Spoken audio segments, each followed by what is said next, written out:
नमस्कार बच्चों। आज हम लोग हिंदी में भक्तिम पाठ पढ़ेंगे। इसके लेखिका हैं महादेवी वर्मा और ये एक संस्मरण है। ये इस पाठ का सार इस प्रकार है। भक्तिम महादेवी वर्मा का प्रसिद्ध संस्मरणात्मक रेखा चित्र है जो स्मृति की रेखाएं नामक पुस्तक में संकलित है। लेखिका ने अपनी सेविका के अतीत और वर्तमान का परिचय देते हुए उसके व्यक्तित्व का मनोहारी चित्रण किया है।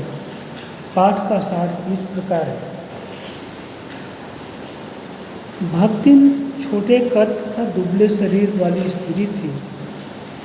उसके अधर पतले थे, आंखें छोटी थी। वह गले में कंठी माला पहनती थी। उसका नाम लक्ष्मी था, किंतु उसने अपनी स्वामिनी से प्रार्थना की थी कि उसके नाम का प्रयोग न किया जाए। अतः उसकी कंठी माला को देखकर लेखिका ने उसका नाम भक्तिन रख दिया था। वह अहिर कुल की में पैदा हुई थी। सेवा धर्म में वह हनुमान जी से स्पर्धा करती थी। ऐतिहासिक झूसी गांव में एक अहिर की इकलौती बेटी लक्ष्मी का लालन पालन उसकी सौतेली माँ ने किया था। 5 वर्ष की उम्र में ही इस कन्या का विवाह हंडिया ग्राम के एक गोपालक के छोटे पुत्र के साथ हो गया था। 9 वर्ष की उम्र में गौना हो गया। भक्तिन की विमाता ने उसके पिता की मृत्यु का समाचार देर से भेजा। सास ने रोने धोने के अपशकुन की डर से यह कहकर पीहर भेज दिया कि वह बहुत दिनों से गई नहीं है। घर पर विमाता का कटु व्यवहार देखकर वह बिना पानी पिए ही वापस लौट आई। उसने अपने पिता की मृत्यु का दुख पति के सम्मुख प्रकट किया। जीवन के इस भाग में भी भक्तिन को सुख नहीं मिला। जब उसकी लगातार 3 लड़कियां पैदा हुई तो सास व जेठानियों ने उसकी उपेक्षा करनी प्रारंभ कर दी। सास के भी 3 कमाऊ बेटे थे। जेठानियों के भी पुत्र ही थे। अतः जेठानियाँ मौज करती। उनके लड़के खेलते कूदते, जबकि घर का सारा काम चक्की चलाना, कूटना, खाना बनाना आदि भक्तिन करती। उसकी छोटी छोटी लड़कियां गोबर उठाती, उपले बनाती। खाने के मामले में भी भेद किया जाता। जेठानियाँ और उनके लड़कों को सफ़ेद राब, दूध व मलाई युक्त भोजन मिलता, किंतु भक्तिन व उसकी लड़कियों को गुड़ की डली या चने बाजरे की खुगरी चबानी पड़ती।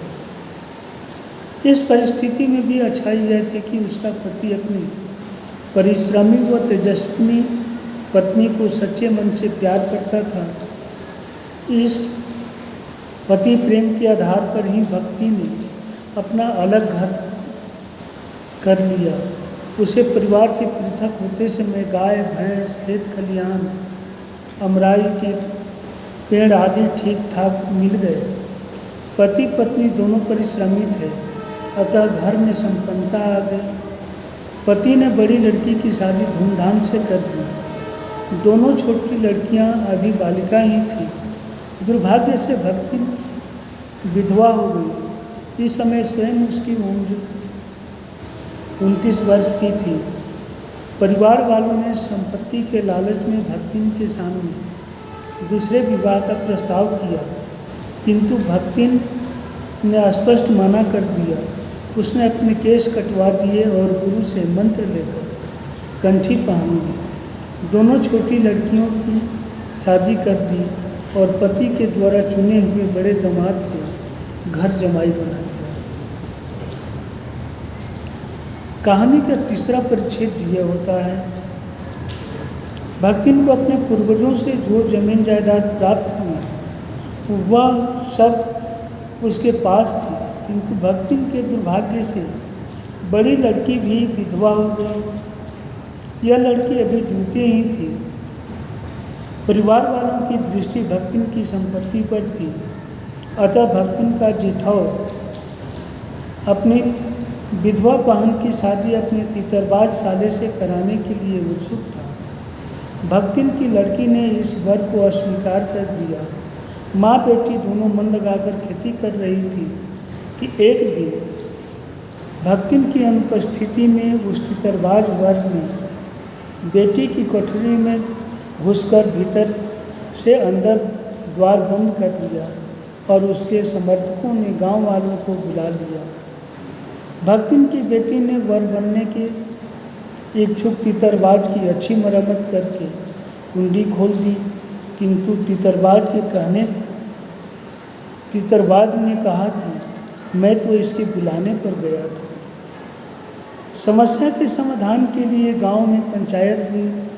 भक्तिन की बेटी ने पिटाई का तर्क देकर अपनी सच्चरित्रता प्रकट की, किंतु पंचों ने समस्या का मूल कारण कलयुग को मानते हुए इन दोनों को पति पत्नी के रूप में रहने का आदेश दे दिया। माँ बेटी विवश थी, यह संबंध सुखकर नहीं रहा। घर में इतनी निर्धनता आ गई कि लगान पटाना भी संभव नहीं रहा। जमींदार ने भक्तिन को बुलाकर कड़ी धूप में दिन भर के लिए खड़ा कर दिया। भक्तिन इस अपमान को सहन न कर सकी और कमाई के विचार से शहर चली गई। और इस कहानी का अंतिम परिच्छेद घुटी हुई चांद, मैली धोती और गले में कंठी पहने जब भक्तिन लेखिका के पास नौकरी के लिए आई तो उसने बता दिया कि वह रोटी बनाना, दाल भात रांधना, सब्जी छौंकना आदि सब कार्य जानती है। नौकरी स्वीकार करने के बाद भक्ति ने प्रातःकाल स्नान किया। लेखिका की धूली धोती भी जल के छींटों से पवित्र करने के बाद पहनी। निकलते सूर्य और पीपल को अर्घ दिया, 2 मिनट जप किया, चौके की सीमा निर्धारित कर खाना बनाना शुरू किया। भक्ति छूत पाप को मानने वाली थी, अतः लेखिका ने भी समझौता करना ही उचित समझा। वह नाई के उस्तरे को गंगाजल से धुलवाकर ही अपना मुंडन कराती थी। वह अपना खाना बनाकर ऊपर के आले में रख देती थी। भक्तिन द्वारा बनाया गया भोजन एक ग्रामीण अहिर परिवार के स्तर का ही होता था। उसने कोई सब्जी ना बनाकर केवल दाल बनाती और मोटी मोटी रोटी सेक सेक कर काली कर दी। लेखिका ने जब इस भोजन के प्रति प्रश्नवाचक दृष्टि डाली तो भक्ति ने लाल मिर्च और आमचूर की चटनी या गांव से लाए गुड़ का प्रस्ताव रख दिया। घी और गुड़ से अरुचि के कारण लेखिका ने इसी दाल से अपनी रोटी खाकर विश्वविद्यालय की राह पकड़ ली। अपने गिरते स्वास्थ्य और परिवारजनों की चिंता निवारण करने में इन लेखिका ने अलग भोजन की व्यवस्था की थी, किंतु इस देहाती वृद्धा ने अपनी सरलता से इतना प्रभावित किया कि वे अपनी असुविधाएं भी छिपाने लगी।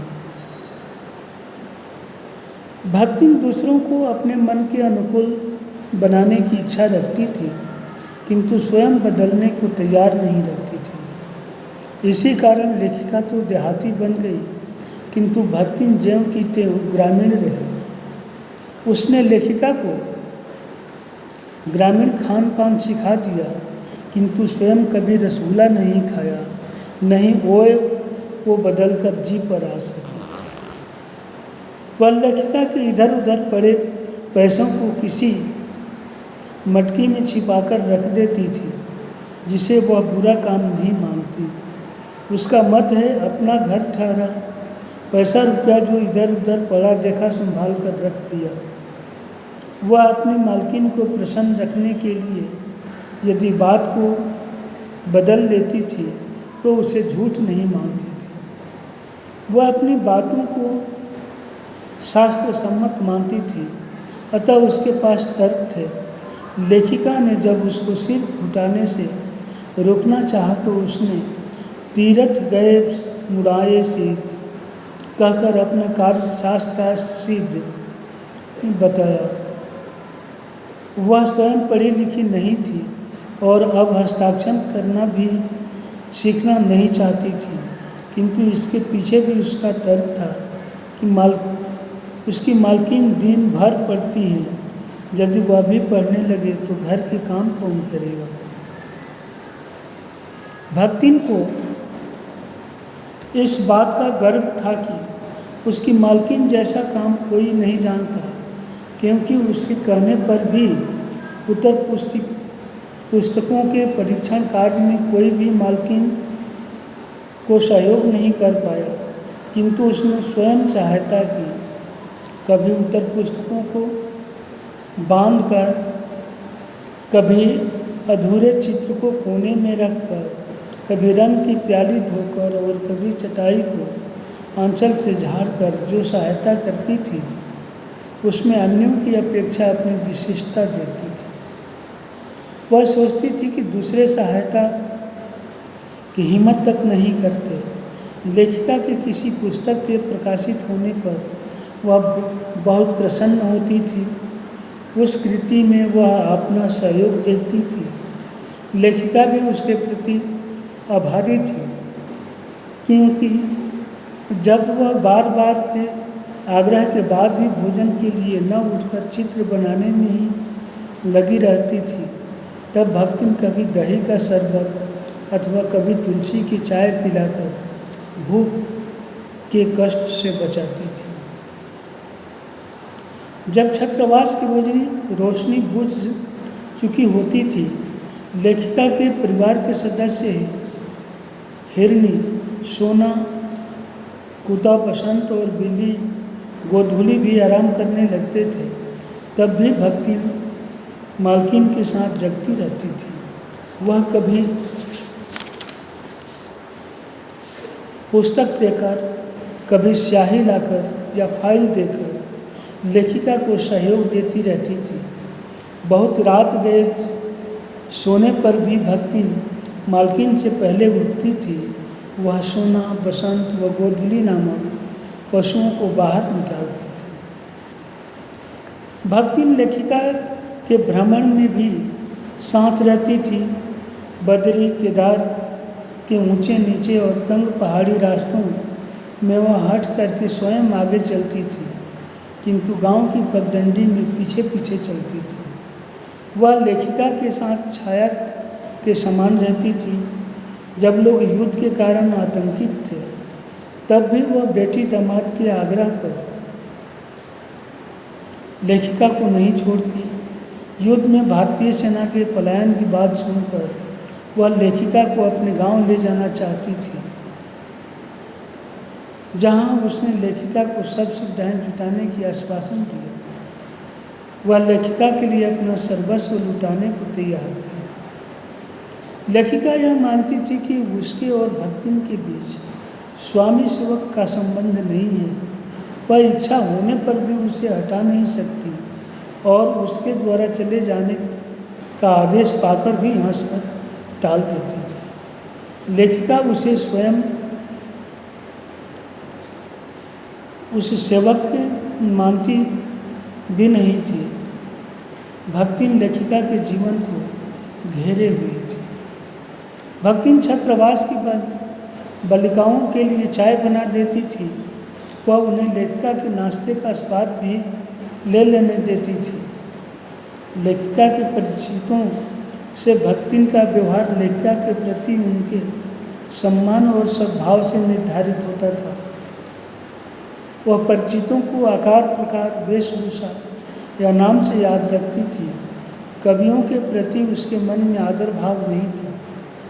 वह पर दुख कातर नारी थी।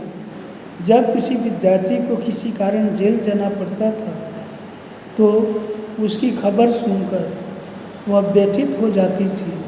वह जेल से बहुत डरती थी, किंतु यदि लेखिका को जेल जाना पड़ा तो वह हट करके भी जेल जाने के लिए तैयार थी।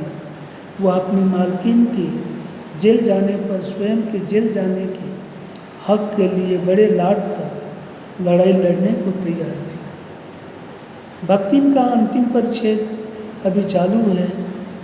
लेखिका इस परिच्छेद को पूरा करना नहीं चाहती और इस तरह से यह संस्मरण समाप्त होता है। इसके प्रश्नोत्तर मैं बहुत पहले भेज चुका हूँ, आप लोग लिख लेंगे। धन्यवाद।